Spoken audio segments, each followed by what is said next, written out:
Em algum momento da vida você já deve ter lido um livro de Augusto Cury. Se não leu, certamente já ouviu falar, por exemplo, de títulos como Nunca Desista dos Seus Sonhos, ou ainda O Vendedor de Sonhos, O Código da Inteligência e tantos outros. Augusto Cury é considerado o autor brasileiro mais lido da década.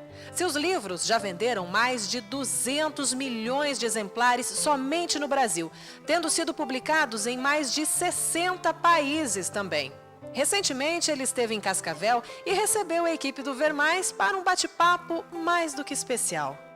E o Ver Mais de braços abertos para receber Augusto Cury, esse escritor famoso no Brasil e um dos mais lidos, sem dúvida nenhuma. Fala da qualidade de vida, fala do que a gente busca, né? O sucesso, a prosperidade.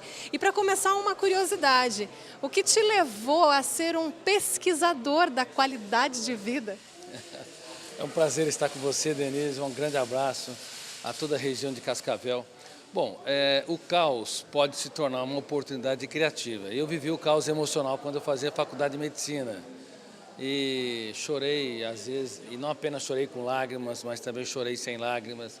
Experimentei o último estágio da dor humana, e a dor ou nos constrói ou nos destrói, e frequentemente nos destrói, porque o nosso eu não é preparado para transformá-lo, para irrigar a sabedoria, a maturidade e conseguir escrever capítulos mais importantes nos dias mais tristes. Infelizmente, a dor frequentemente não contribui com o ser humano.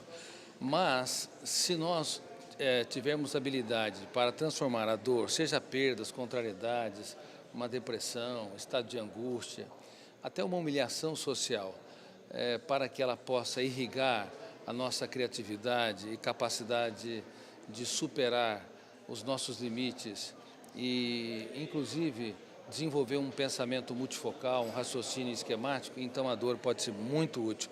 Ela é pedagógica, ela é o melhor de todos os mestres.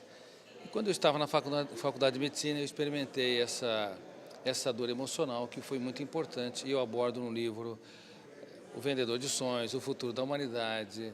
Falo também nesse novo livro, Armadilhas da Mente, sobre como podemos usar ferramentas para transformar aquilo que poderia nos destruir para nos construir como um ser humano apaixonado pela vida e pela humanidade. Que é o que mais importa. Dentro de toda essa sua pesquisa, de toda essa vivência, experiência, o que você aponta hoje como o maior mal da humanidade? Bom, eu desenvolvi uma teoria, uma das poucas teorias mundiais que estuda a construção de pensamentos e a formação de pensadores, chamada de Teoria da Inteligência Multifocal, que com muita humildade, hoje ele é objeto de mestrado e doutorados internacionais, Estados Unidos, Espanha e assim por diante. E sob os alicerces dessa teoria, eu vou falar que o maior mal hoje é o excesso de pensamentos não gerenciados pelo eu. Pensar é bom, pensar com consciência crítica é ótimo, pensar demais é uma bomba contra a saúde emocional, contra a qualidade de vida, porque produz a síndrome do pensamento acelerado. Uma criança de 7 anos de idade hoje tem mais informações do que o imperador romano tinha no auge de Roma. Tem mais informações do que Sócrates, Platão e assim por diante. Informações não trabalhadas como maturidade, como experiência, criatividade e sabedoria. Eu tive o privilégio de descobrir essa síndrome, a síndrome do pensamento acelerado e a infelicidade de saber que grande parte da população mundial é acometida por ela. E quais são os sintomas básicos? E ao dizê-los, eu creio que muitos telespectadores se identificarão. Número 1, acordar cansado. Número 2, dores de cabeça, dores musculares, nó na garganta, irritabilidade, baixo limiar para frustração, déficit de paciência, esquecimento corriqueiro e sofrimento por antecipação. Costumo até brincar que as pessoas fazem o velório antes do tempo. E todo esse pool de pensamentos não administrados pelo eu, gera um desgaste cerebral sem precedente. Nós deveríamos estar diante da geração mais alegre e contemplativa e prazerosa de todos os tempos, até porque a indústria do lazer nunca foi tão forte como na atualidade, mas estamos diante da geração mais triste. Para se ter uma ideia, 1 bilhão e 400 milhões de pessoas, cedo ou tarde, devem desenvolver um quadro depressivo. 80% dos jovens estão apresentando sintomas de timidez e insegurança.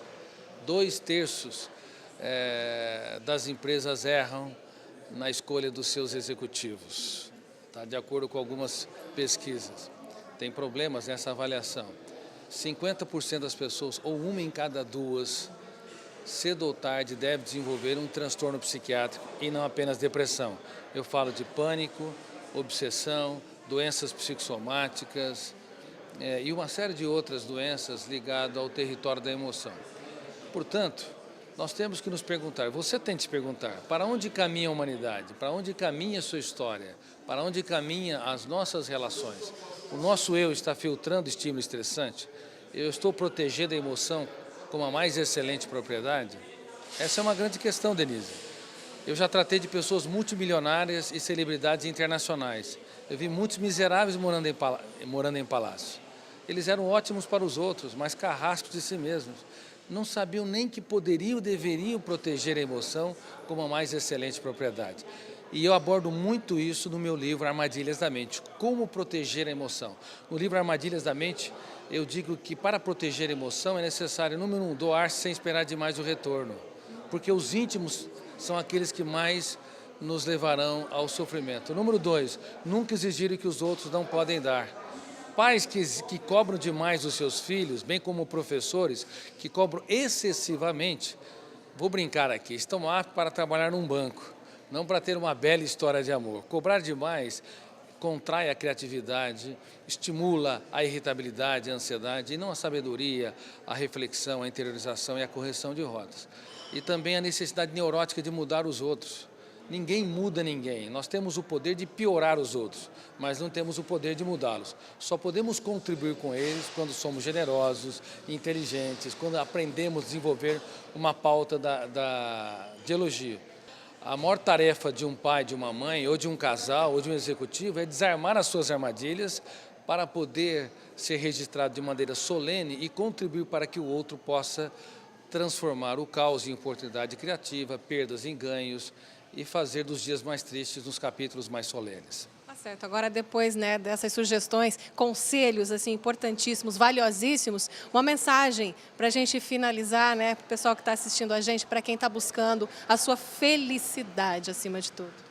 Parabéns, Denise. A felicidade, do ponto de vista psiquiátrico e psicológico, não é aquela felicidade que está nos dicionários ou é aquela felicidade que o senso comum, as pessoas de maneira comum abordam. Eu quero ser feliz. Não basta querer, não basta ter intenções. É necessário construir uma nova agenda emocional.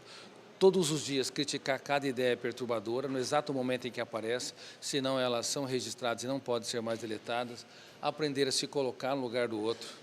Aprender a desenvolver a arte de valorizar, de exaltar cada pessoa que está ao nosso redor nas mais diversas características saudáveis, porque quando você faz isso, o jornal da nossa história, na primeira página, nós começamos a construir uma nova agenda onde criamos pontes. E, por fim, o nosso eu deve ser autor da própria história. Para ser autor da própria história, nós temos que aprender a desenvolver uma técnica, a arte da dúvida, da crítica e da determinação e estratégia.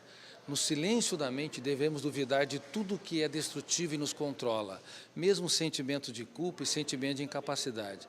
Devemos criticar cada pensamento antecipatório ou angustiante e determinar estrategicamente, reitero, no silêncio mental, uma nova história, seja história de amor conosco mesmo, seja uma história de amor com as pessoas que não são caras.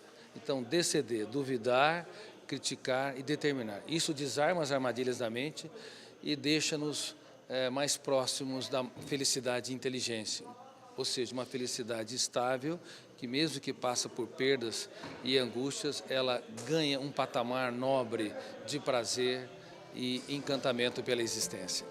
Certo, olha aí, palavras de Augusto Cury com a gente hoje no Ver Mais. Vamos começar a nossa própria história a partir de agora?